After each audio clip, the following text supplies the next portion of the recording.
In the sweltering summer of 1976, a sense of terror gripped the sun-kissed streets of Sacramento, California. It started with a string of burglaries, but soon escalated into something far more sinister. A masked gunman, dubbed the Golden State Killer, began terrorizing neighborhoods, breaking into homes, and committing heinous crimes. For over a decade, the killer evaded capture, leaving a trail of devastation and despair in his wake. The investigation that followed was one of the most extensive in California history. Detectives scoured the streets, searching for any lead, any clue that might bring them closer to the killer. But as the years went by, the trail grew cold.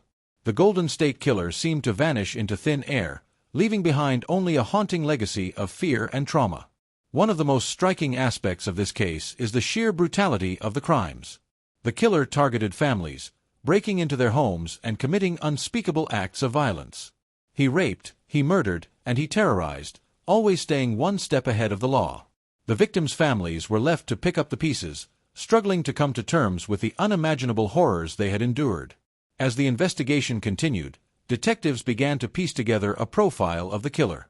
He was a master of manipulation, using his charm and good looks to lure his victims into a false sense of security.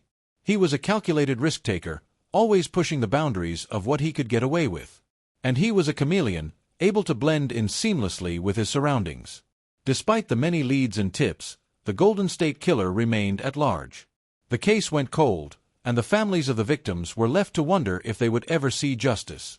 But in 2018, a breakthrough came. Using cutting-edge DNA technology, investigators were finally able to identify the killer. Joseph James DeAngelo, a former police officer, was arrested and charged with the crimes. As the news of DeAngelo's arrest spread, the families of the victims finally felt a sense of closure.